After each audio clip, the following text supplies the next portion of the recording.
Felix. Well,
It'd be hard to have a class without the rabbi.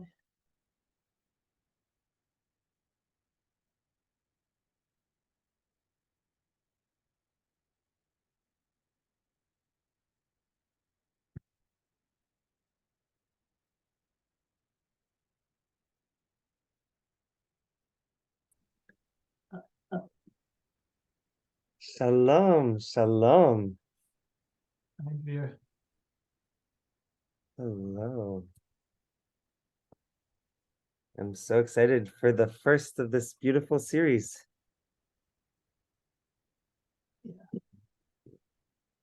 It's being recorded now. I guess everybody got that.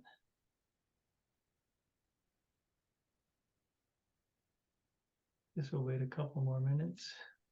Yeah. It's going to be a really fun series where we're going to be making songs together, and you'll see why in a minute.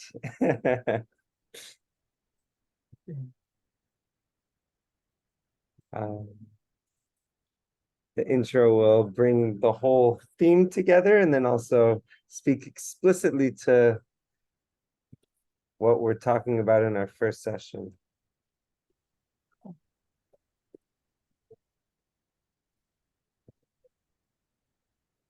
Hello. Hello.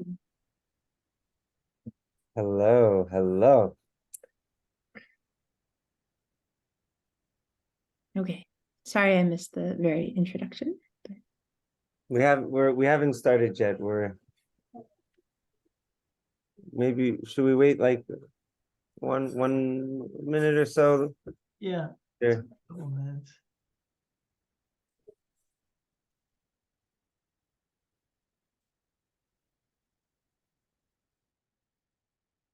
So you're going to be in town for Shabbat, which is nice. Yes, Do you yeah. Have you set arrangements for where you'll be staying for Shabbat? Has that been set? So we have a first option, and we're looking into we have other options as well. Cool. Okay, good. Okay, yes. Um, Yes,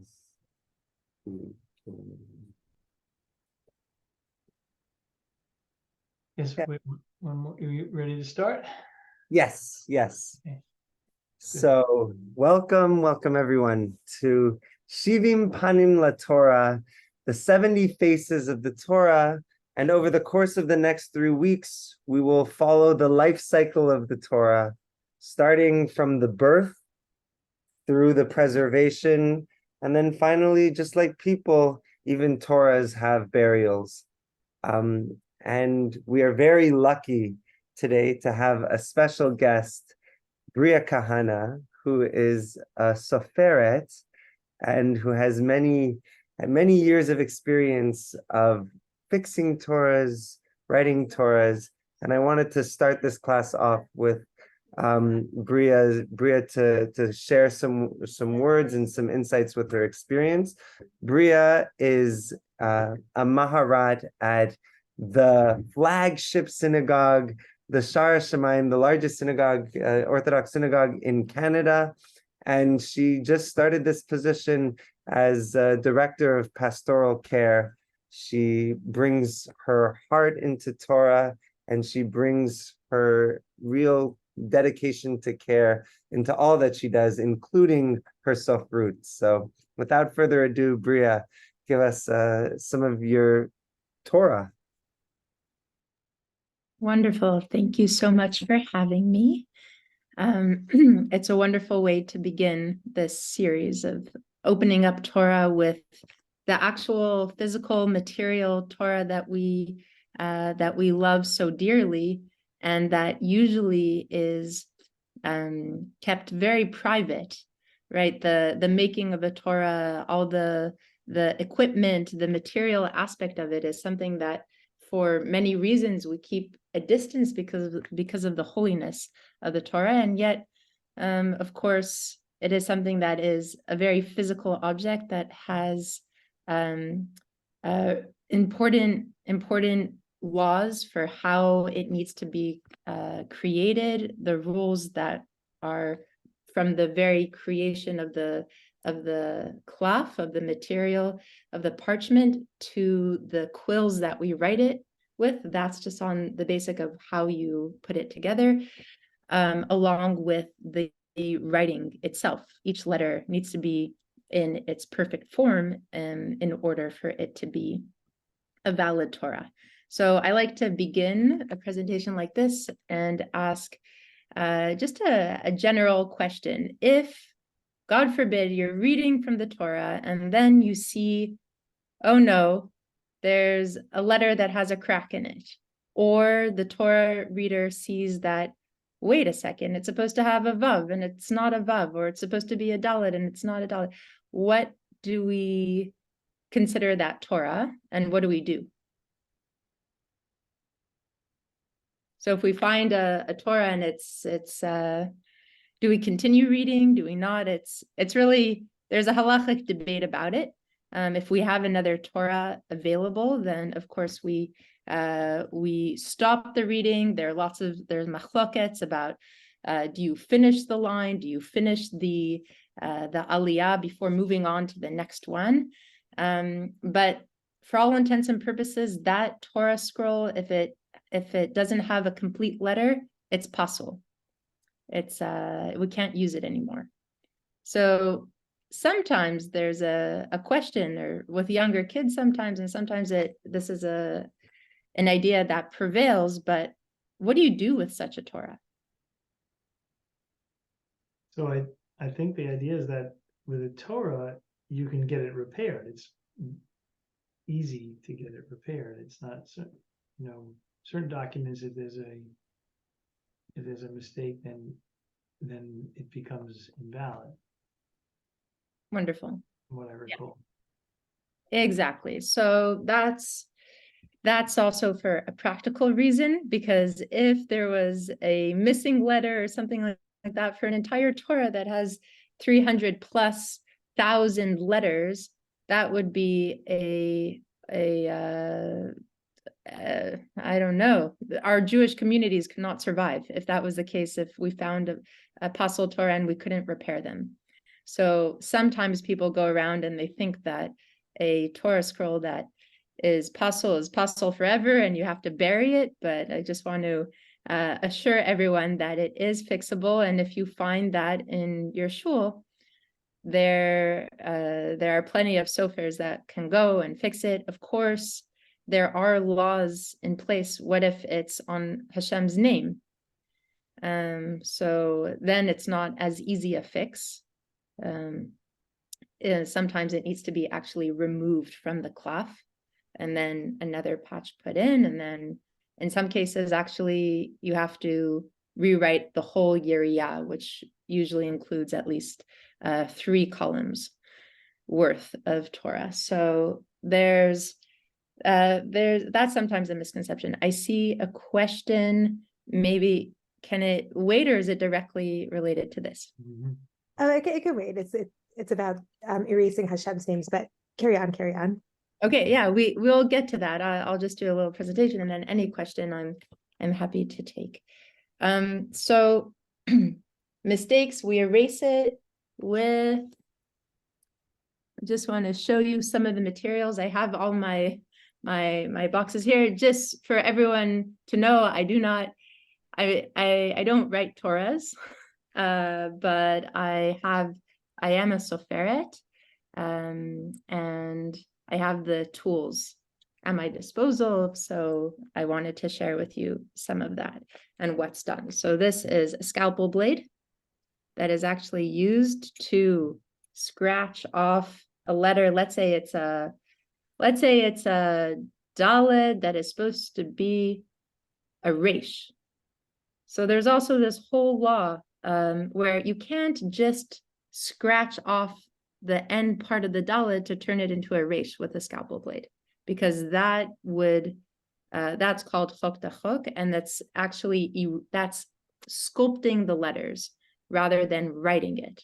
It's very important when we are writing Torah that it's the quill with the ink writing each letter, and we can't just write a blob of ink and then sculpt around it. That's not how the Torah is written, and that also would be considered pasul. And the thing about that is sometimes it's evident when a letter is, if there's a break in the letter, then it's pasul. But there actually requires to be a lot of integrity when you're writing a stam in general, because the writer has to have all of these things in mind. And yes, it might be easier to just scrape off the end to turn it into a resh, rather than what you would have to do is erase enough of the letter so it doesn't look like anything. And then you could re-ink the letter and write it again.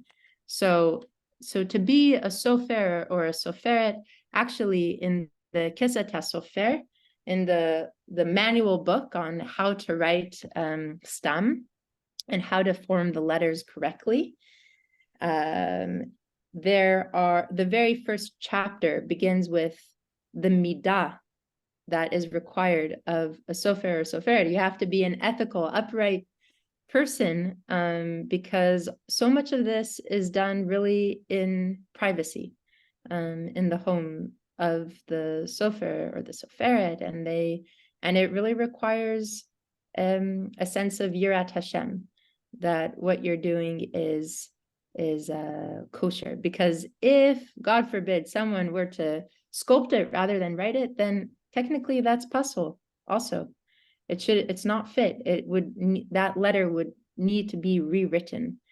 So that's one of the reasons why we're very careful with the laws and learning them, so that we don't make mistakes knowingly or unknowingly.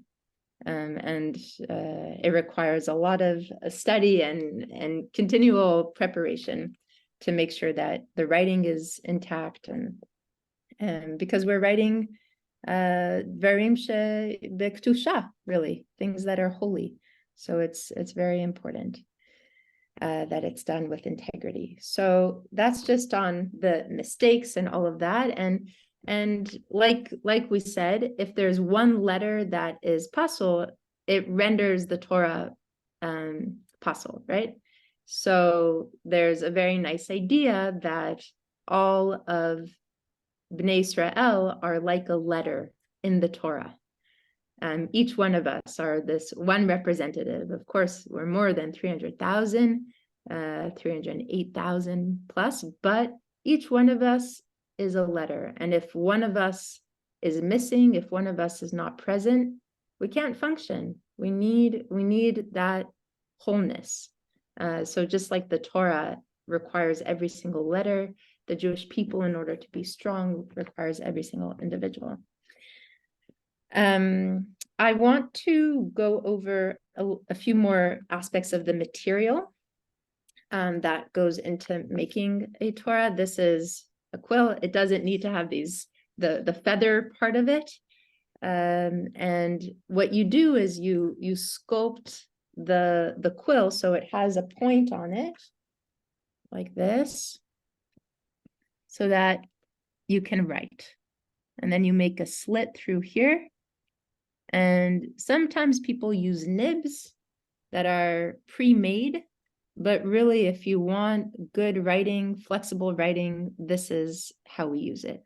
And it requires continuous sharpening, like they used to do in the olden times when they would write with quills. You dip it in the ink. So here I have a little ink well that I have, and it's from Hadar, Din Lechtiv Stam. Here we have, so it's special ink. The ink itself is made from galnut. So that's a walnut tree that has a bit of an infestation of termites. And then in the reaction of that, it creates a little bulb that then if you take that and heat it up in a stove, in a pan, it lets out this thick, black, inky material. And that's just one formula for ink that's been made. There are other ways in which scribes have made ink. It has all of the material. Making a Torah has to be natural, from the writing utensils to the what we write with. It all has to be from the natural world around us. The material, everything has to be from a kosher animal, not necessarily a shechted animal. So there are people in my community who find kosher roadkill and they stretch that what is it? What's it called? the skin. Yeah, the skin, in order to make the parchment. So there, some other times it's made from factory farms, from the skin of animals from the factory farms. It's really, at the end of the day, it's really a way in which Judaism uses all materials of an animal. And of course, like in the Torah, we have tons of laws around sacrifices and giving of the animal. So it's kind of an amazing thing that the Torah itself is elevated. We elevate the animal by writing the Torah on the backs of the animals. So there's some people who are interested in getting ethically sourced cloth, either through the roadkill but that is not as easily manufactured as from factory farms, but it's one aspect of it. So that's in terms of the material. I do have a piece of cloth here, and I wanted to show you too that it is, can you see it's scored? So that's done in a way because the way we write the letters is that each line has the nib worth of six lines. So 6 little strokes would make up the space of each line. And so each letter is within the space of 3 nib worth of space. And that's how you get Torahs that are so regular in their spacing. It's actually halachic. You need to have the scoring there because it's part of the beautifying aspect. We can't just, someone might be very good at measuring things out, but it'll be slanted and this and that. So there always needs to be those lines there. And yeah, I don't have the camera set up. I'm sorry. Otherwise, I would show you some writing, maybe a next time. But I wanted to show you, here's just some practice writing that I've done in the past. So you really practice. You go Aleph, Aleph, you go through each of it. And then I wanted to write I didn't finish it. But there's a lot of practice that goes into it, many sheets of practicing the letters and getting them right. And sometimes they're blobs, and sometimes, the chaf sofit, each thing has to be measured just so. So I just wanted to show you some samples of that.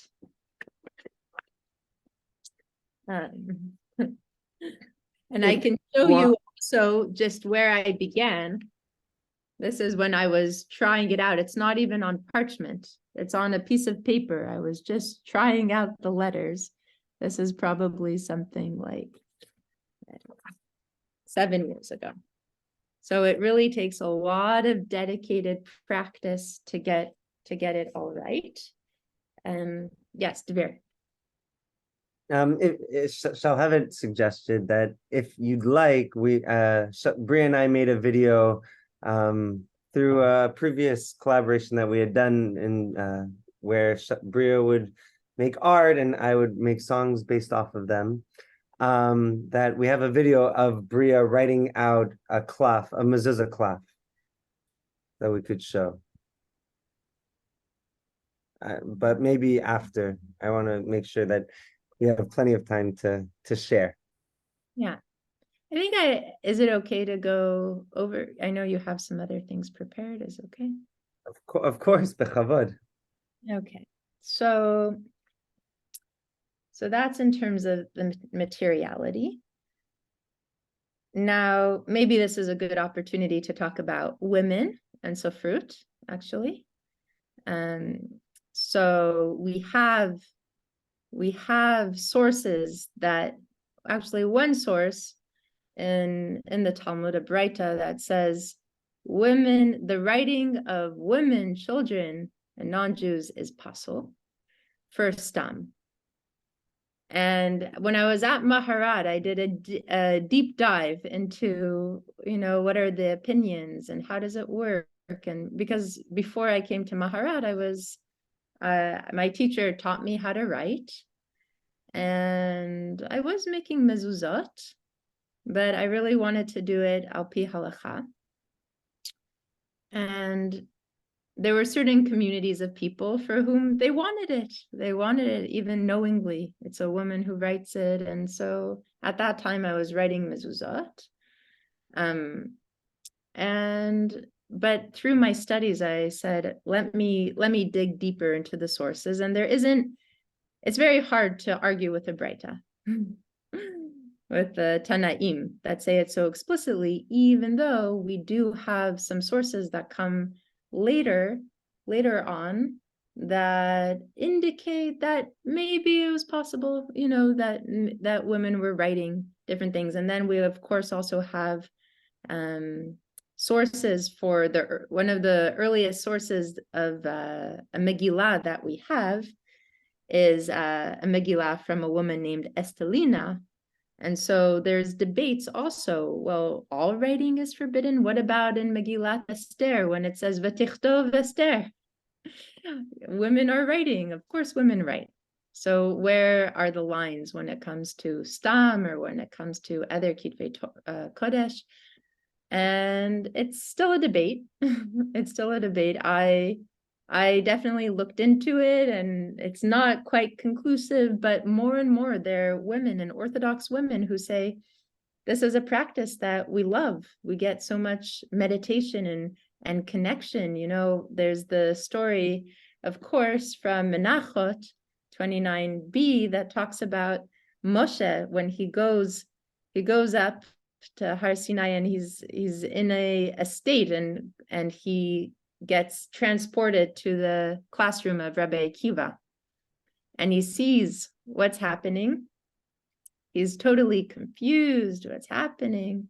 And then he sees God. What is God doing? God is tying the tagin, the crowns on each letter of the Torah.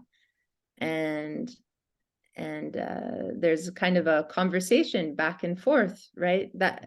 That's what Moshe sees when he ascends Har Sinai, and then God brings him into the classroom of Rabbi Akiva. And he says, what are these tagin? And it's because of Rabbi Akiva, that Rabbi Akiva is the one who's interpreting the tagin in order to really derive the halachot.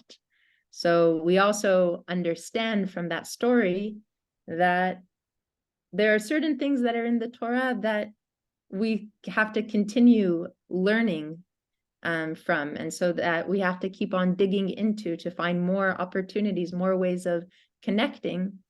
And at a certain point, there were women from the Orthodox community who say, we want to connect to Torah writing. We know what we're writing. It's not at a time when women are illiterate, when we don't, when we're writing Hashem's name, let's say, that we actually can connect to knowing the difference between Hashem and another word. So there are lots of arguments, there are lots of debates. It's still inconclusive, but one aspect in which I focused on in my studies was there have been conversations in the frum world talking about robots writing Sifrei Torah. So if we're going to bring in, and because robots are so consistent and so good, it's almost like an obvious. If robots can write, it's a kal v'chomer. Of course, women can participate in the writing. And then maybe there's a question of Shem Hashem. The robot wouldn't write Shem Hashem, but even so. So this is part of the conversation. Yeah, robots. It would lower the cost of production, all sorts of things. There are many people who are horrified by this idea. What it has to be part of the beauty of Torah is that we write it, right? There's the law that each one of us should be writing a Sefer Torah, and as you know, well, there's also another Gemara that says if you write one letter of the Sefer Torah, it's as if you have merited all of Torah from Har Sinai. So that's also why we have the tradition of people writing one letter and dedicating money for the completion of the Torah. So this is just an area that I'm very interested in, and there's been an evolution in my own journey in writing, but it's an area that I care very deeply about. I also write ketubot for my brother and sister-in-law. I had the zchut of writing for them. Actually, it's all amazing. It's amazing. So we can talk about that if you have questions. But just let's see. I'm writing. And I mean, I think the last thing that I wanted to show you is that there's a real tradition when it comes to the writing. Not all the writing is the same. We have a Sephardic tradition, we have Veilish, we have Beit Yosef. I write in the Beit Yosef style. We also have the Lubavitcher Rebbe created his own style of writing. Sometimes the pei is a little bit more square than rounded, and sometimes the kuf, like it's in the smallest of details actually. But when you get a mezuzah for your home, it would be beautiful if you really took a look at it and you saw the writing and how was it written. And you can usually tell when it's written with so much love, because each letter is really formed in a special way. Now, that doesn't mean that if it's written quicker, that it's not kosher.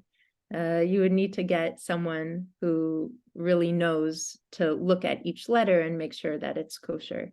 but sometimes that is also what makes a mezuzah, like a mahadrin level mezuzah, is because the person is really taking the time to form each letter very beautifully. And then the very last thing I wanted to just show you from a tikkun. Let me find it in a second.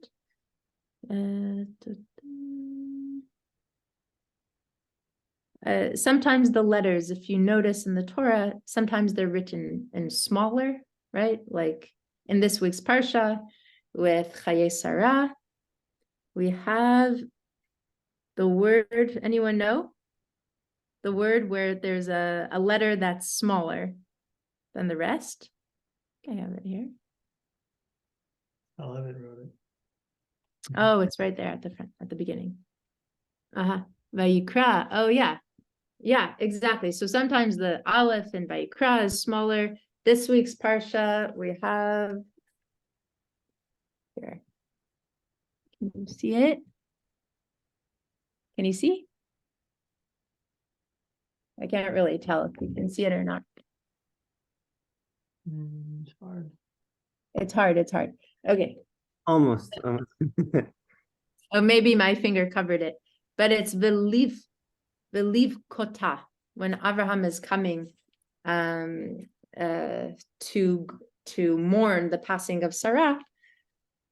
The Torah says he comes to eulogize her and to cry for her. And the kaf is written in a small form.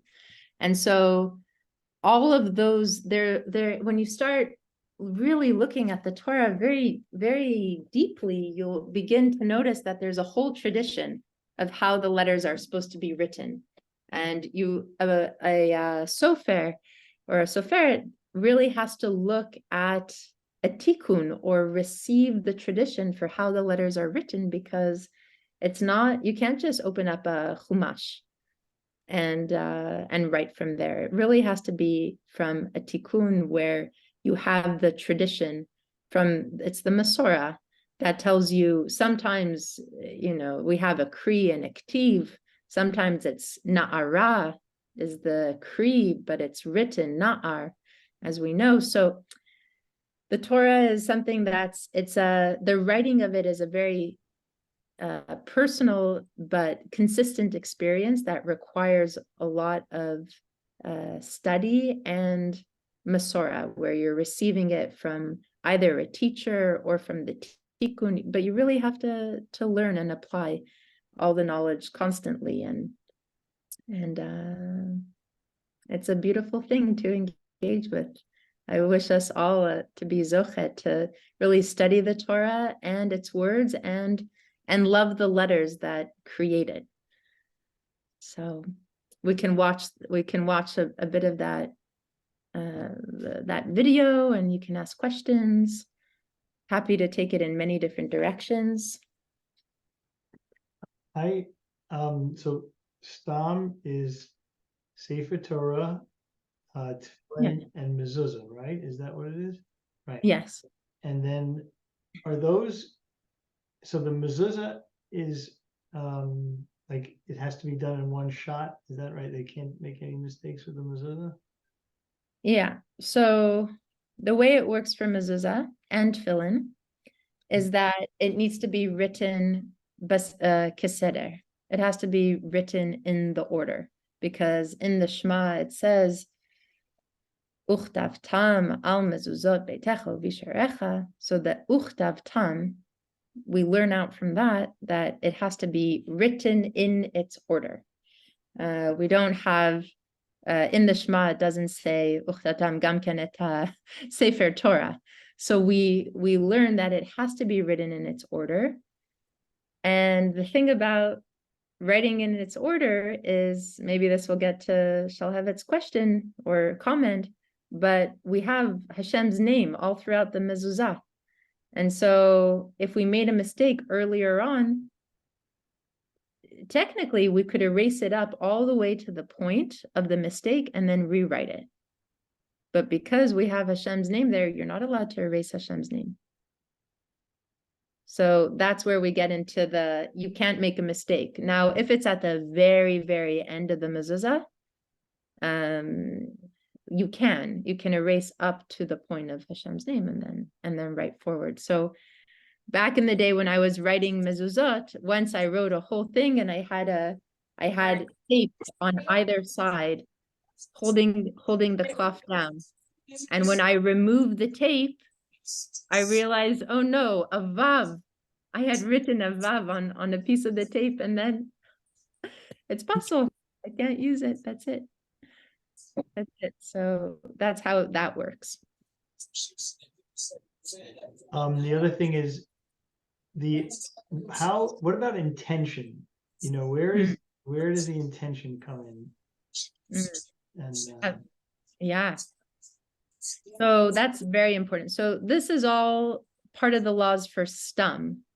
When you write, in general, like when I write a ketubah, I like to put an intention there for the couple, but that's not halacha.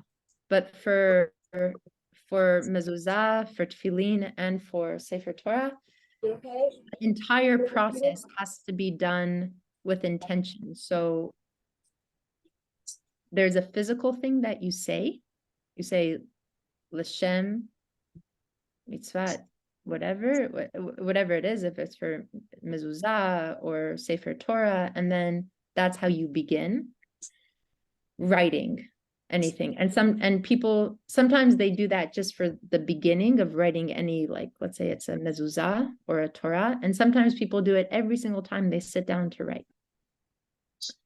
Now there's a second level to that of really having pure thought when you're writing, which is also even another level that's deeper in terms of who knows what you're thinking. But you shouldn't be distracted. You shouldn't have any music or a TV show playing in the background. It's holy work. So, and especially when you're writing, every time you write Hashem's name, you have to say a special phrase before writing Hashem's name. And if you don't, then it's not kosher also. So it's a very high level of intentionality in the writing.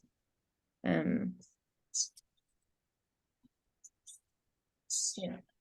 So you say L'Shem Kedushat Hashem when you're writing Hashem's name. And some people, if you're lucky enough to live near a mikvah, some people take it to that level and they'll dunk in a mikvah before writing Hashem's name.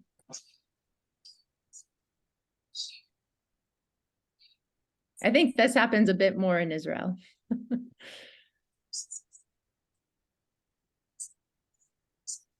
Beautiful. Yeah, are there any more questions?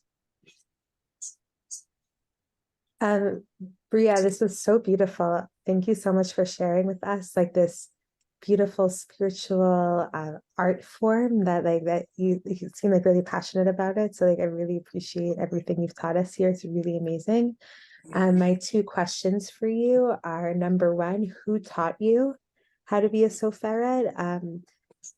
Connected to who taught you is, you've been mentioning about how there are many Orthodox women who are starting to do safrut. So can you tell us more about is there a social space where other women are meeting together as sofrot? Is there a dynamic between the male sofrot and the female sofrot? Is that a thing? So I'm curious about kind of the who taught you in that social dynamic. And then my last question is, you've been mentioning about how Shem Hashem is obviously of greater Kedusha than other parts of the Torah, so that such that we cannot erase Shem Hashem. You've been teaching us about how to redo the Yiriyah. But regarding narratives or laws, are there sections of the Torah that have a higher level of Kedusha? For example, does Matan Torah, does that section of Torah have a higher level of Kedusha than, say, this week's Parshat Chayei Sarah? Or is each panel of the Torah otherwise considered of equal Kedusha? Okay, I'll just start with that question. Each panel, like I said, each letter is kadosh in itself, and there's no hierarchy of portion. that you have to have extra concentration. One other way, sorry, I forgot to say, but one other way that you are supposed to maintain intent, it's really like such a meditation form. It really requires such thoughtfulness when writing. I can't imagine writing a Sefer Torah and maintaining such concentration, but people voice the letters, or not voice the letters, you voice the words, sorry, as you're writing it. So before you write each word, you're speaking it into existence, which with all the midrash, it happens to be very similar when Hashem speaks the world into creation. And so as a sofer, you speak and then you write the word, and then you're creating basically, as the midrash says, the blueprint of the world through the Torah, but it's a reenactment of that. So personally, it's actually a pretty remarkable story for me. It's miraculous. I was learning one summer in Yeshivat Hadar, and I saw a woman checking over these yeriot, and she was reading it, and she just spent the entire summer looking through checking the yeriot, which happens to be a Torah that she wrote.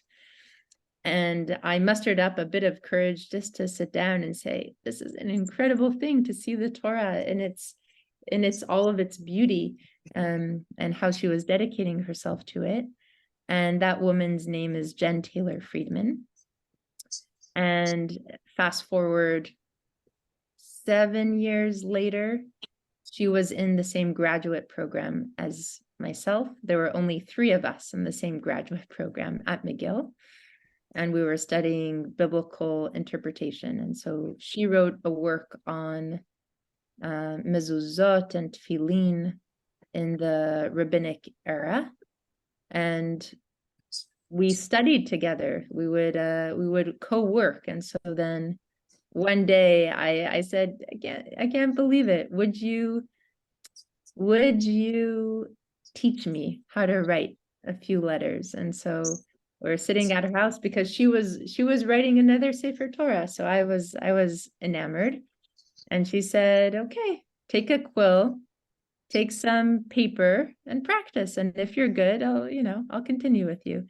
And she happened to be pregnant, and I was a doula at the time. So I said, let's do an exchange. I'll be your doula and you can teach me. And that's how that worked. And it was an incredible experience, because she happens to be there were other women before her who were writing stam, but she really put it at the forefront for women. And maybe 10 years prior, she really promoted it for many women. And so any woman who wanted to study, they came to her.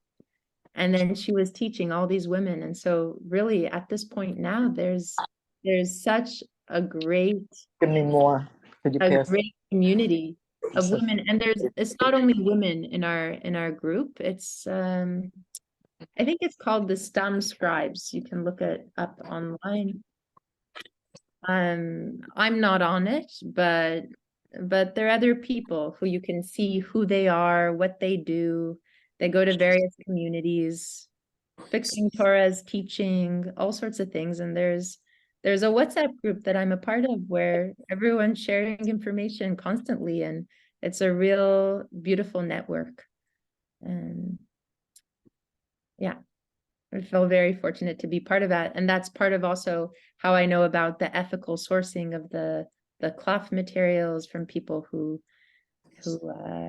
are passionate about that. So everyone has their own angle, but everyone's supporting each other. If there are people, there's a ketubah, so someone's too busy to write it, can someone else write it? So it's a great community that's only growing. Yeah. And it's a community of women and men from all backgrounds. So Orthodox, Reform, Conservative, and just sharing their knowledge. So some Orthodox women they're writing Megillot, or they're writing other things. you know. Wow, wow. Thank you, Bria. Rabba Cahana, for providing us all of the insight. And this is just such a great introduction for this class, where we're going and really exploring different aspects of the life cycle of a Sefer Torah. For just to close, I'm collecting lyrics from everyone. So think about two lines. One line suggesting about what it means for a Sefer Torah to be written, and one line about, and they don't have to rhyme, just two lines. One line about what, like, from the perspective of the Sefer Torah, and one line from the perspective of the individual writing the Sefer Torah. And I'm going to gather those lyrics and we'll make a song that we'll share. And Can over you the say course it again? The first line is what? just one line speaking about from the perspective, and our first verse will be about from the perspective of the Sefer Torah, of what it means to be written. And then the second verse will be about from the perspective of the one writing, what it means to be in conversation with and to create something so beautiful as a Sefer Torah. So if you're able to either write those lines in the chat, or if you think them, and then we'll go around and you can verbalize them, I'll call on you and I'll transcribe your two lines. I have a question. Yes. It's written and said that everything in the Torah has a reason. My question is, the Shema is prescribed. The first two words, we say quietly to ourselves. So how could we listen to Israel? The second part seems to be strange. Hashem Elohim. And the third part is really the essence of what the Shema is about. So what are the reasons, if you came across them, for the first four words?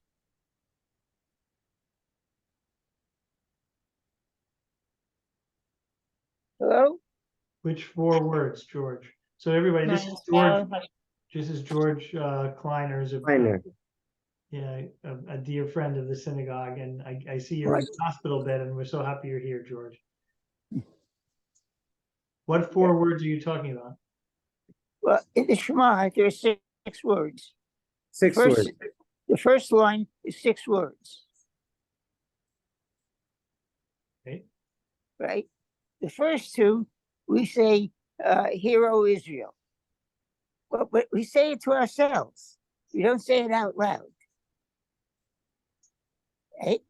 The third and fourth words seem to be kind of strange.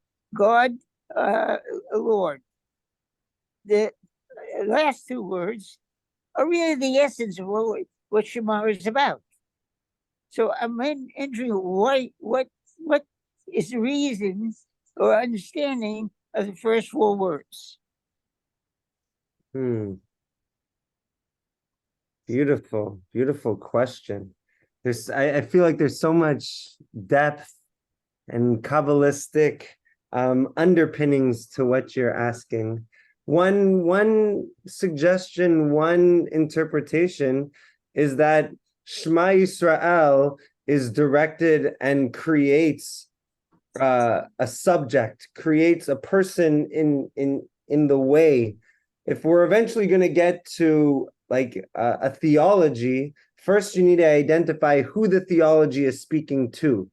And so Shema Yisrael alerts the individual and puts them in the face, in the line of kind of outward facing theology.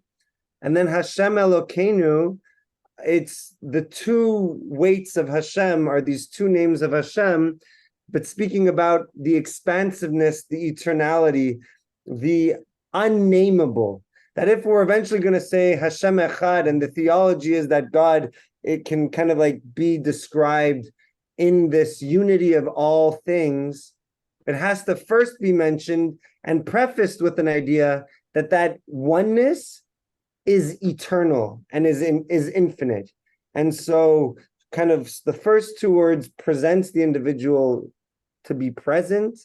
The second two words say that even though we're eventually going to come to this understanding of the unity of the universe, God is so expansive and so infinite that those ideas alone wouldn't do it justice.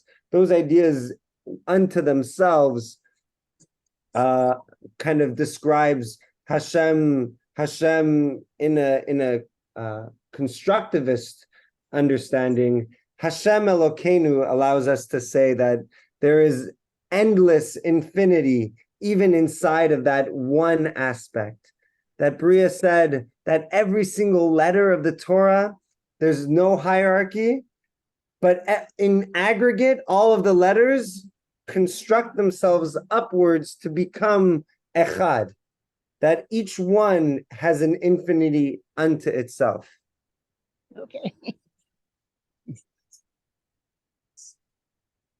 I think also one other idea might be Yisrael is Yaakov, right? Yisrael is another name for Jacob. And it's also the name that we give to Am Yisrael. It's all of us. And when we have Hashem, Elokeinu Hashem, we actually have the God of Abraham, the God of Yitzchak, and the God of Yaakov are Echad. So what do we say the first two words to ourselves? Yeah. The Listening. Shema means hear. And you want everybody to hear. But we say it only to ourselves and quietly covering our eyes. Why? Is Love that it. the case? Don't we say it out loud as a community, or we don't do that? That's not the case? Don't we say like Shema Yisrael, Hashem Elokeinu, Hashem Echad? I've never heard that, George, that you just say Shema Yisrael silently. Pardon? I've never heard that you say Shema Yisrael silently. I thought it's always said out loud. The shows I go to, they say it quietly to themselves, and you cover your eyes. That probably is a later custom, but if we say "Hear, Israel," you want to broadcast it. You want all of Israel to hear what you're saying. So it just seems strange to me.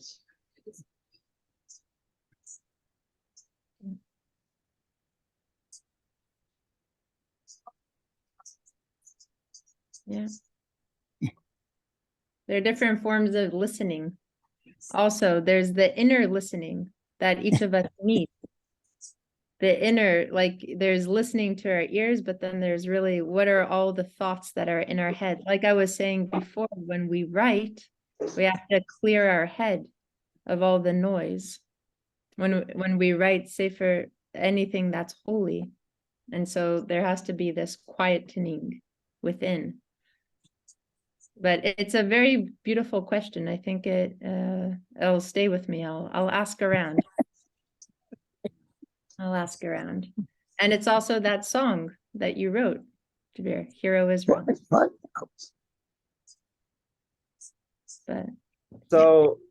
so we can I want to hear everyone's lyrics. So if you've written down your lyrics, you can put them in the chat. And Shalhevet, you can go first to share your lyrics. So I'm still in the middle of writing the second one from the perspective of the Sofer, but so far I have for the perspective of the Sefer Torah, and I got even a pun in that I'm very proud of. So it's my skin plucked, tanned, and stretched, ready to have holy words written upon it. From the impurity of death to the uplift of transcendence, the tale of an animal's body, now Torah parchment.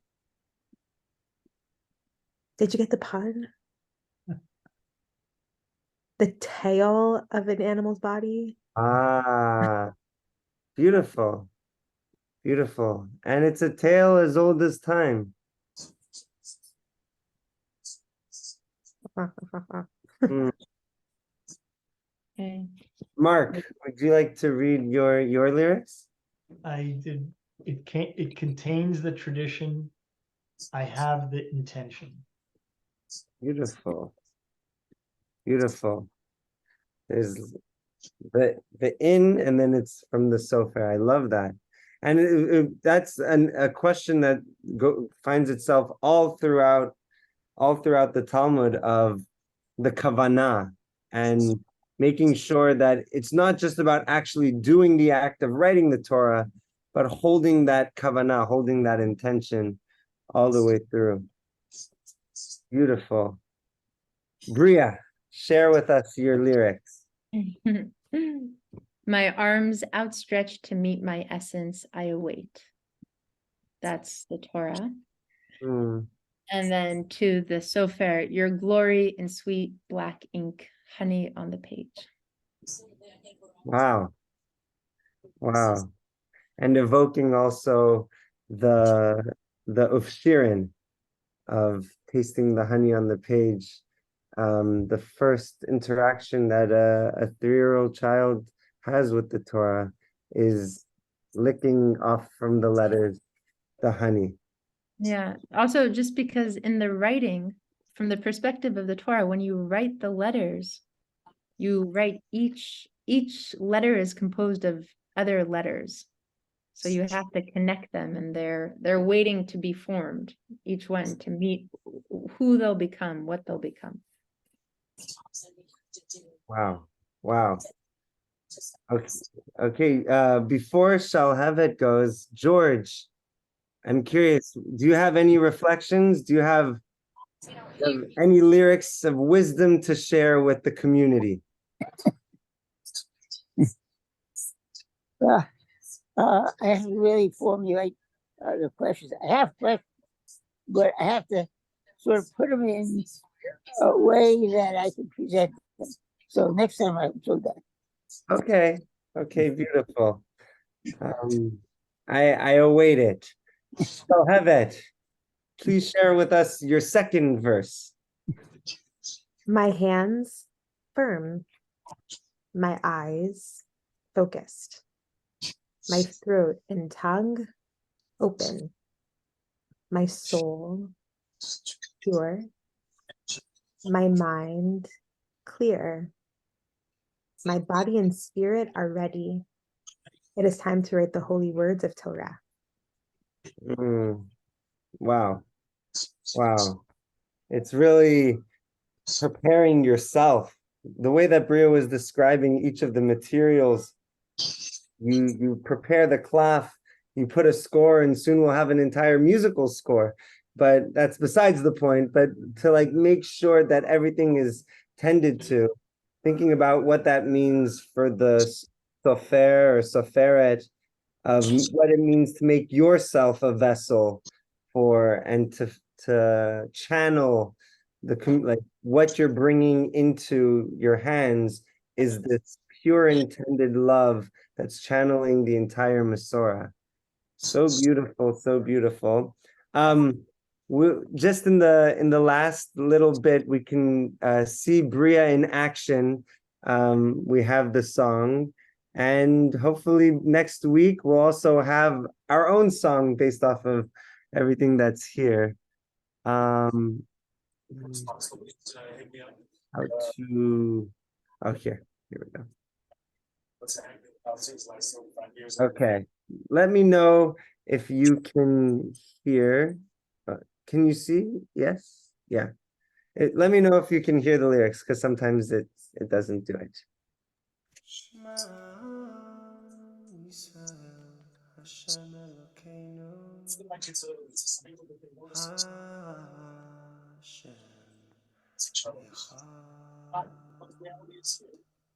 Oh, hero, Israel, the Lord, your God, the Lord is one. The Lord is one. Hero, Israel, the Lord, your God, the Lord is one. The Lord is one. Good night, little one. I hope you have some sweet dreams. Give my eternity to you, that's what this kiss means. Try to make the world a better place. Color the trees green, keep it pristine. Persisting, replacing the leasing, each ceasing. Good night, little one. I'll see you up in breakfast. Just repeating everything my father gave to us kids. So productive, but don't lose the subjective. It's productive, not destructive. If only you knew how much your love gives. You know, it's all the Lord. You go, the Lord is one. The Lord, Shema Israel, Hashem Elokeinu. Hashem Echad.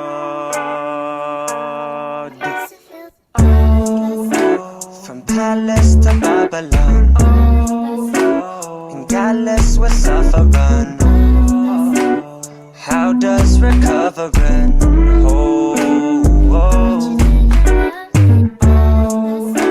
find solace and comforting?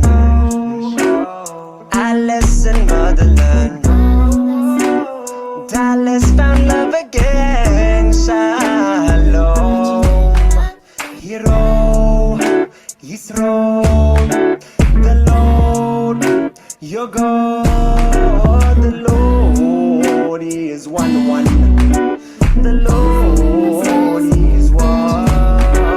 Hero, Yisro, the Lord, your God, the Lord is one. The Lord is one. Shema Israel, Hashem Elokeinu, Hashem Echad.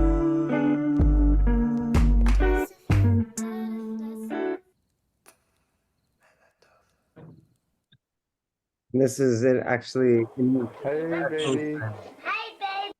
Anyway, But thank that was a really cute part though. anyway, thank you everyone for coming to the first of the series. And as we go through, we're going to uncover other faces of the Torah. So thank you, Bria, for sharing a piece of yourself with this beautiful Stanton community and giving us exposure into your own world. Thank you Laila, so tell much for everyone. having me. Thank you, everyone. And if you ever have more questions or anything like that, I'm happy to be a resource. You can share my email. Thank you. Okay. Have a good night.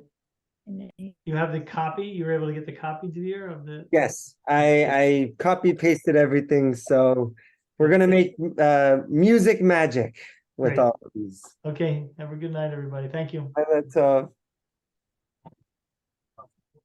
Okay, so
And I think if you just start to look at the pattern that's developing here, there was, if anybody remembers, there was a building in Ohio this summer, opponents of issue one, anticipating this night, put a question on the ballot this summer that would raise the threshold for constitutional amendment to 60%.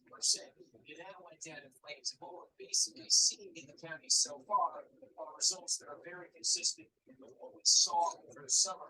One that's notable that stands right out here. This is Delaware County. This is directly north of Franklin County, where Columbus is. Delaware County is sort of a suburban bedroom county. It's a Republican county. Trump won this county by 7 points, but over the summer, this county voted pretty strongly against changing that threshold. And look at this, 68.8%. The initial batch of votes in Delaware voted yes on issue one. And keep in mind, all these initial batches in Ohio are mail votes, they're early votes, they're as good as it gets for issue one, but still, that is a heck of a starting point for issue one in a Republican county, a population dense Republican county. And again, the returns that we are seeing right now look pretty consistent with what we saw over the summer.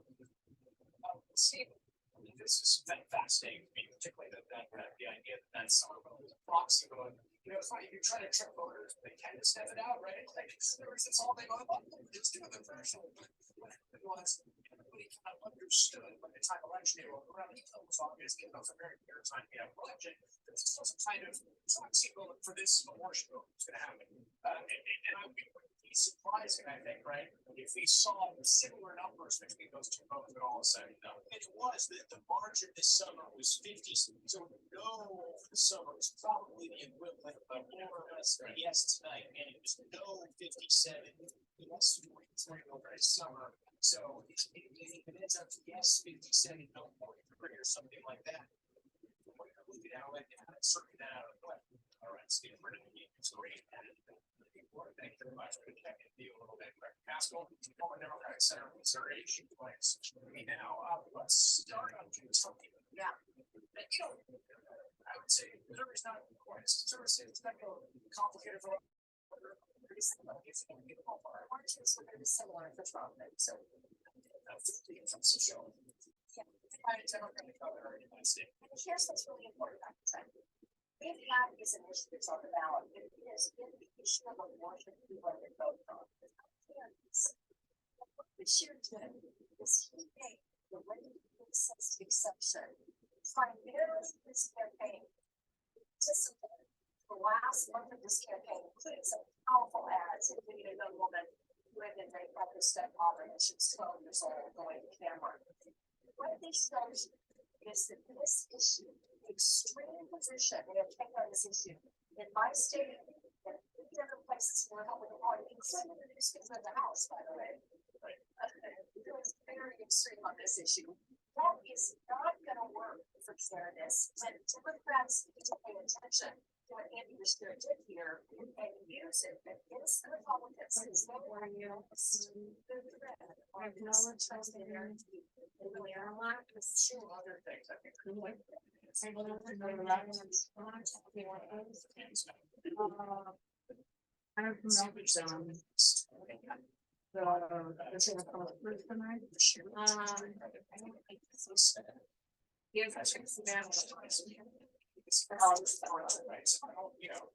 trying to finally knock his head off on this. Exactly. We have now seen this. We're getting different Michigan. Now we don't have any special thing.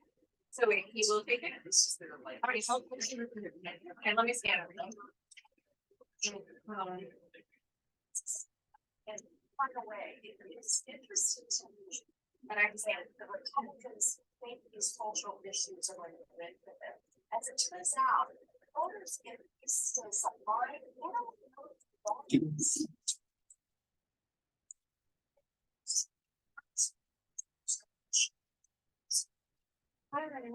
Phrase lessons. That's a waste of time to the voters. They just don't want to come in and get it at all. So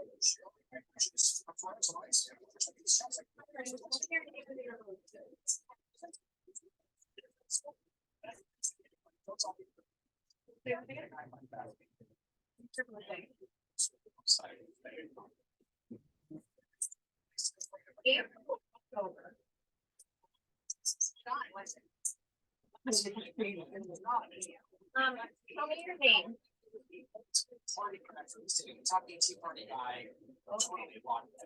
Good, and tell me where you live. And you tell me why you're here.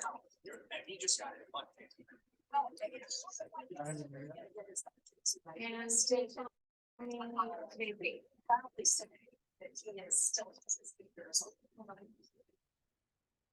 Asking you for the date.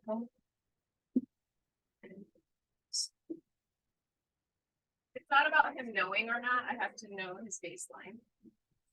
Since I just met him. Okay. Okay. It's not a. It's in a weird position. We gotta.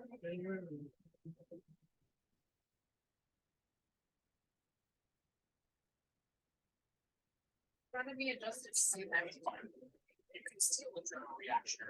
You know the year, Mark? Tell me the year. Too slow. Okay. 19 what? 2023.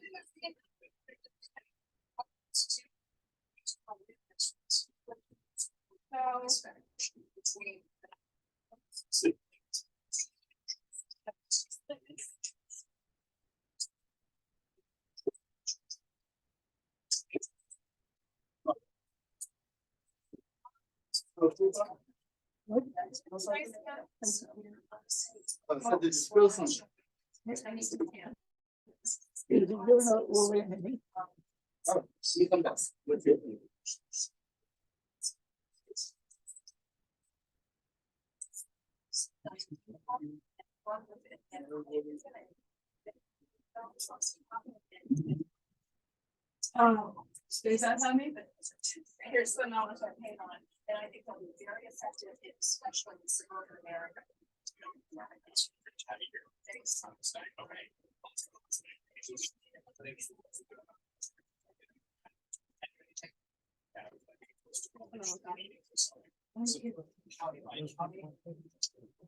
What do you want?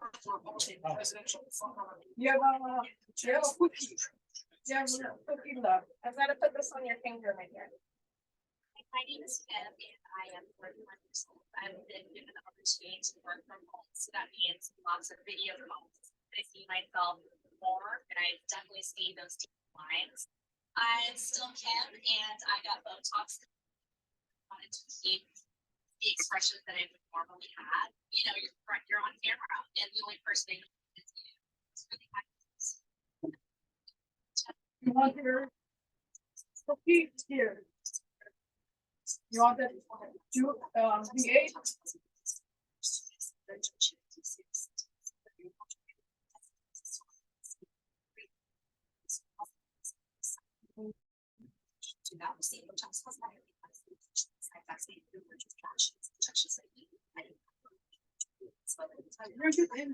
Here. And you have one more skill. Botox cosmetic dental. It's easy to create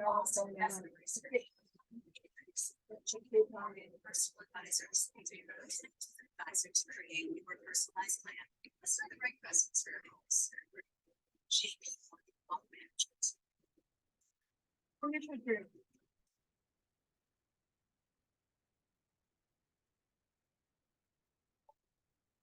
Want to finish your cookies?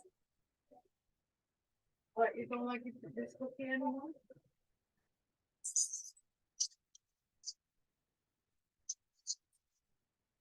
Drink it once. No, no.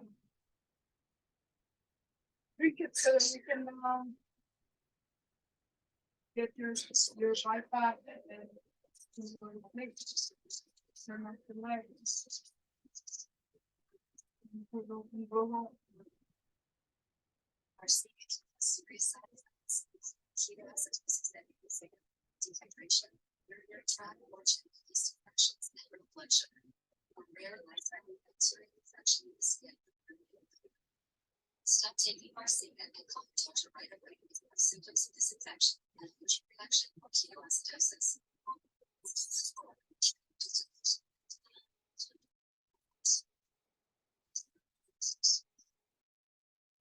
Hashtag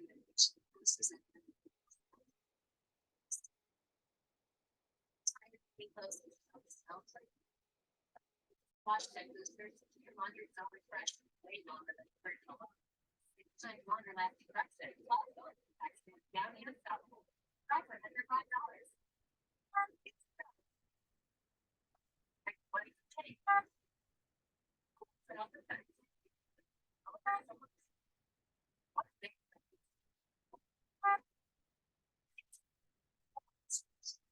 With that switch. So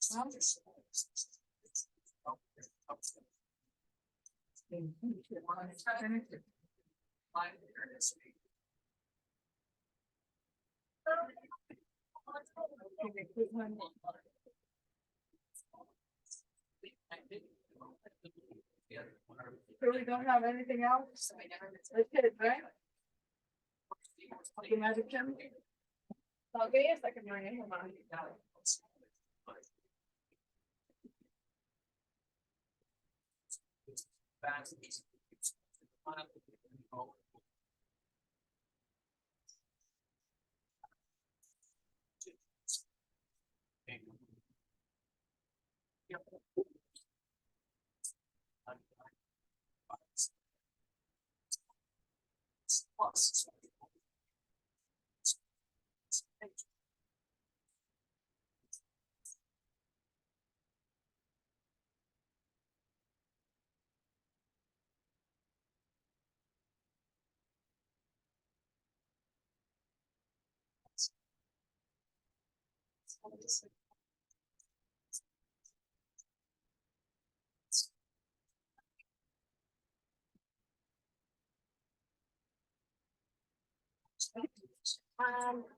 He has eloquence.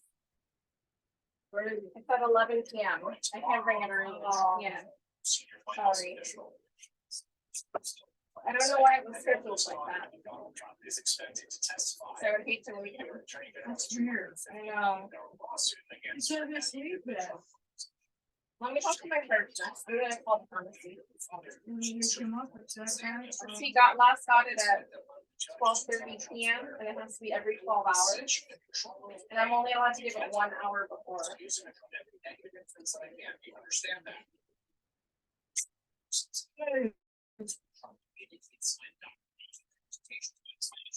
back, okay?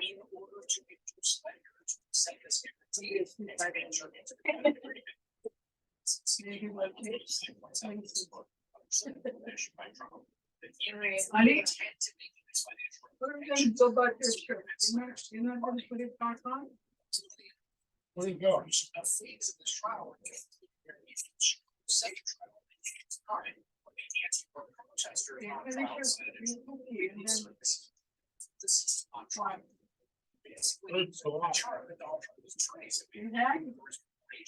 Right now? Who gets nervous?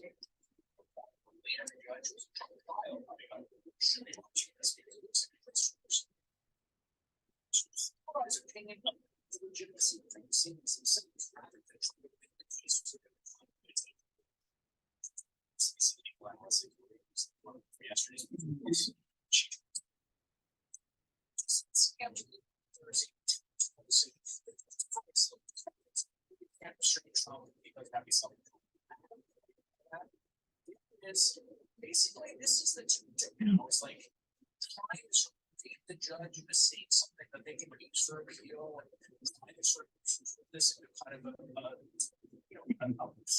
as impressive of like this judge is out to get me and it's really what they're out to. Our lowest when function can be disciplined and prosecute people for that. When he started to go, his lawyers, right? When he talked about what you can expect for the rest of his file, his witnesses are going to come. One of the fingers will be there, which expert witnesses. Time to pull up his pockets of the phosphorus, like the language of the disclaimer statement appear on each of the statements. He's clearly correct. And someone less than wanted to see this. Yeah, not sure that this explosion, the judge the walls is what she's all this things herself.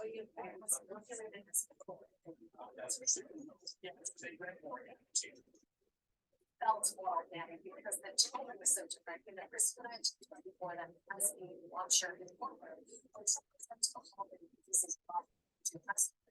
For spirit reasons, those of us who are in the board can't fall in the camera. When I saw the video of those press conferences yesterday, I saw that show. Selected with this phone. Even if there's one of these things is reality, was when we lost his cool towards checking the law, pushed the law,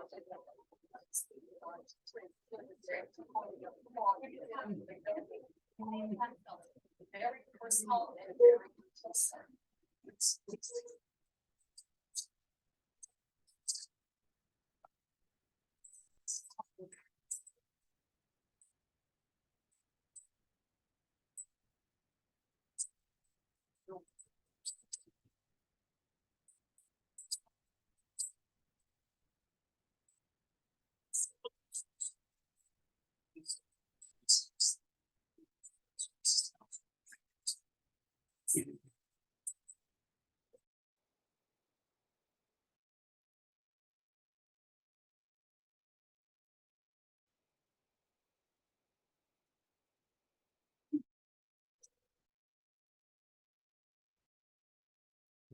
It's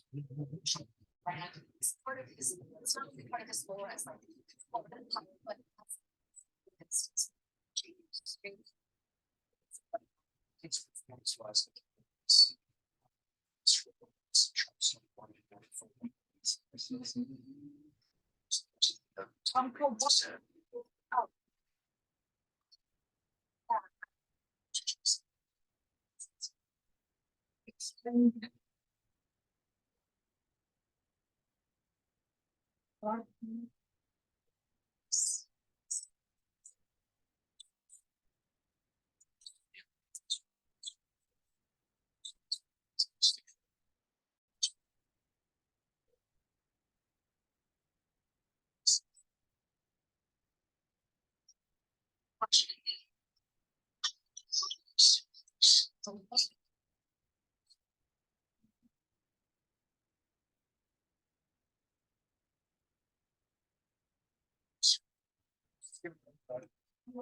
yeah. Are you? Oh, okay. Like it's time you like so my screen for no, it's it's no one's gonna done it. Oh.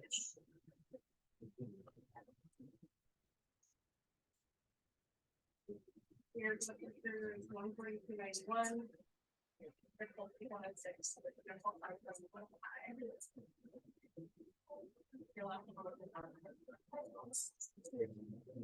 Yeah, no, you're good. I need you on the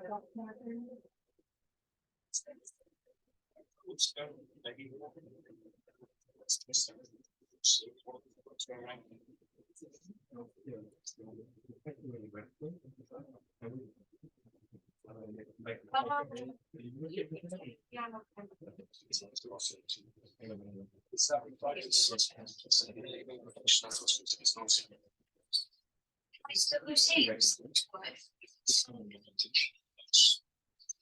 If I say it's still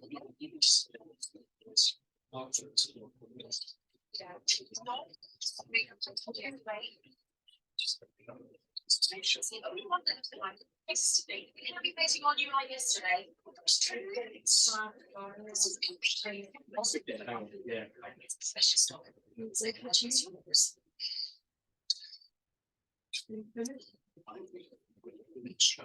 See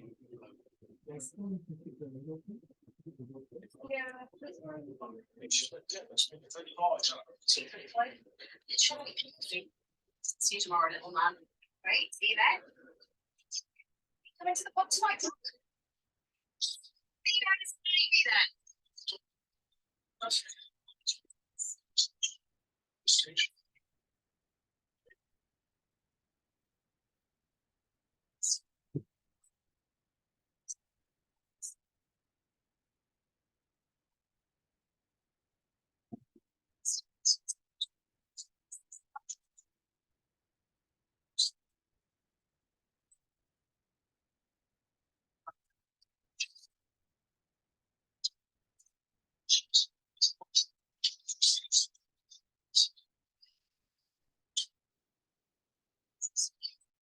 Oh.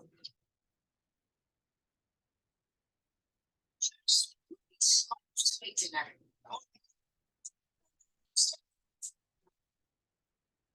Awesome. Right. I'm gonna try the option. Make sure it's safe. Keep the mind up.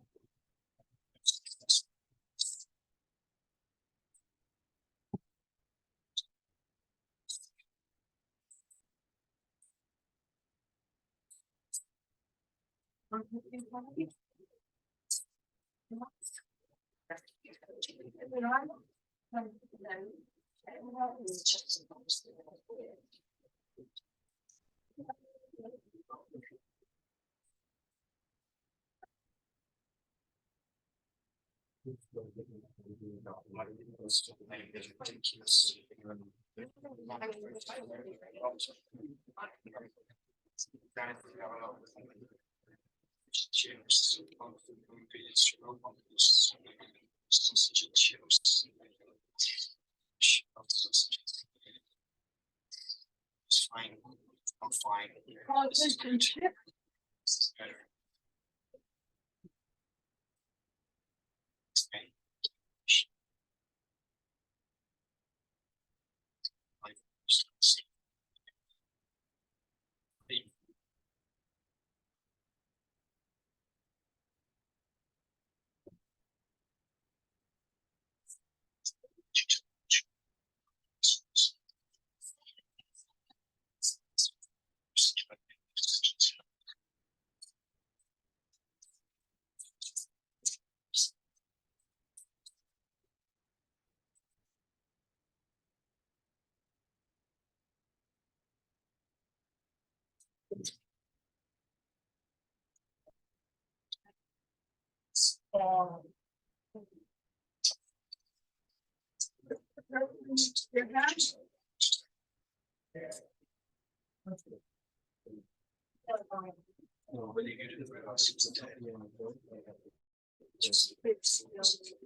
Oh, someone's thinking to salvation. Yeah, yes. Nice. She respects you. You're a doctor. Right. Under the circumstances, I think we should close the light. One last drink. The house. Put it in your mind.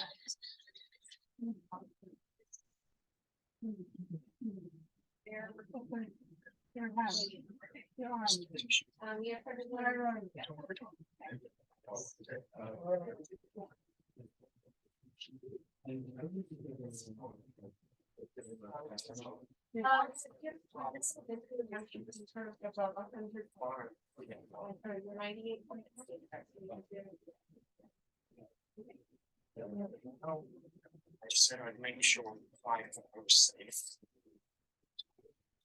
Remember, I told you in the past.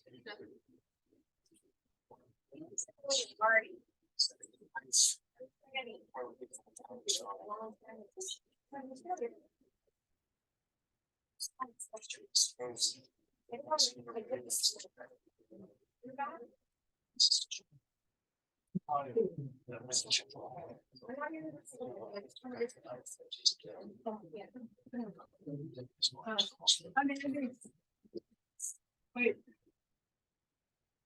Do you understand what I just? Yes. Yeah. Oh. 700,000, yes, I have a back. Oh.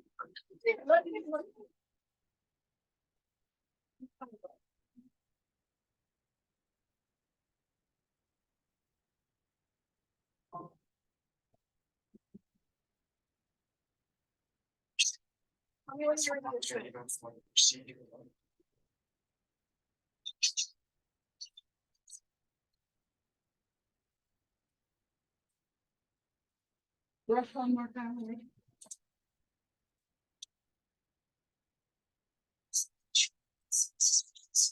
You wanna get with them? Starts last nursery, we used to be through that nursery. There's more to it, see that. There's no need to get into this.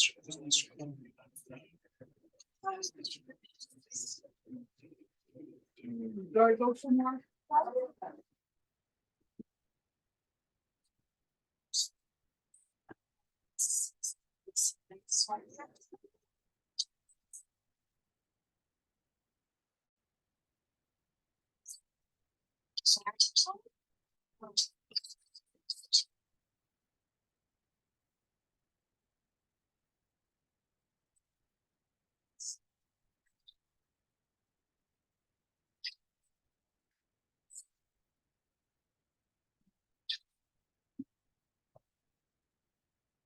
One top.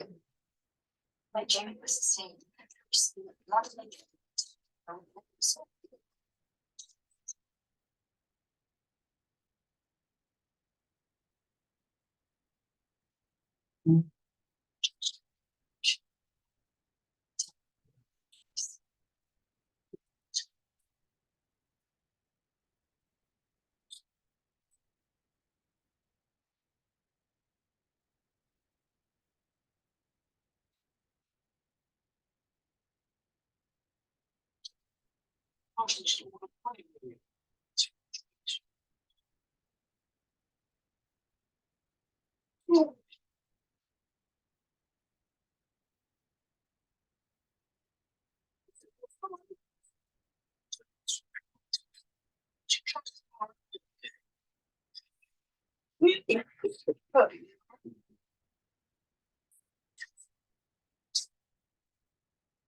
Your success.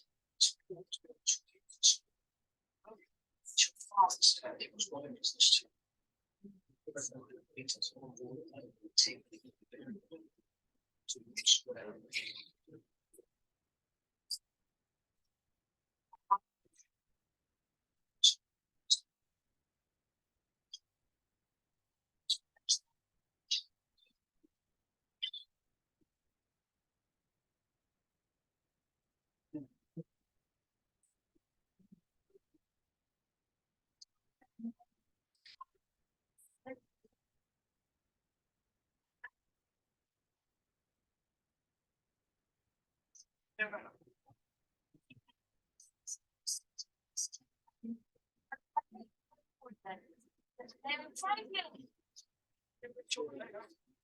You need to see like that.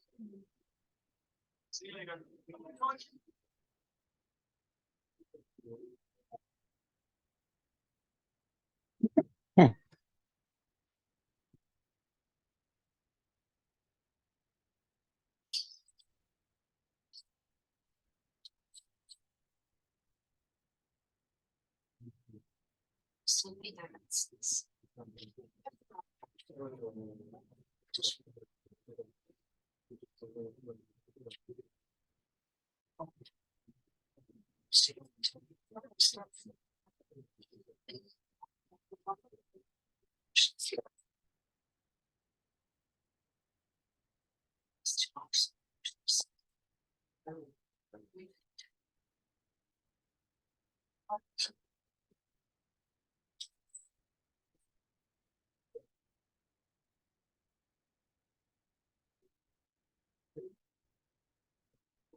Hello, name, Mrs. Dunnigan?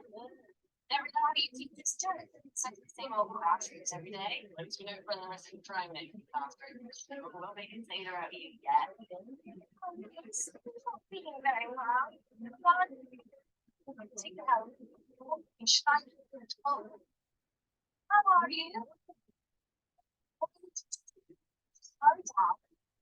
Your body's steady so it can adjust. Sorry, anyway.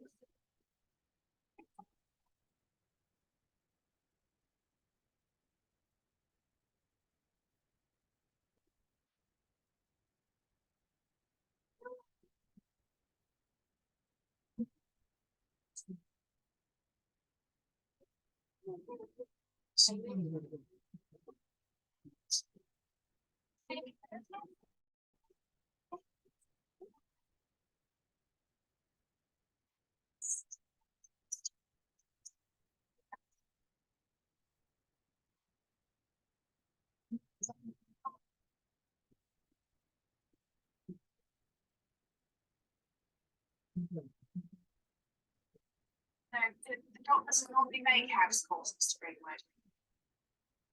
What? If you insist on doing it yourself, there's always a risk that might happen. All right, I'll get to call you next spring.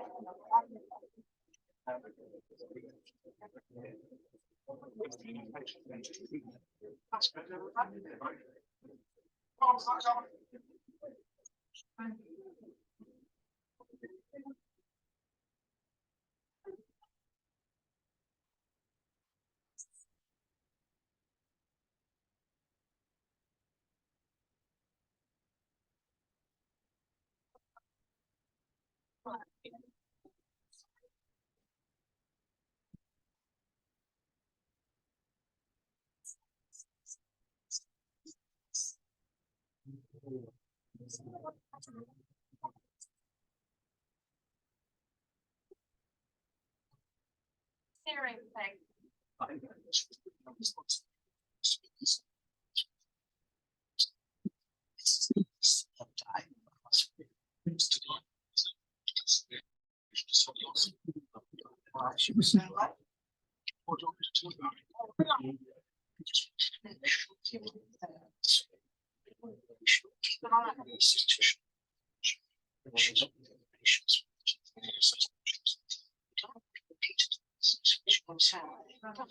It's really sad. I can hardly hear him, but it sounds urgent.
The money you earn from the shop, it's going to take years.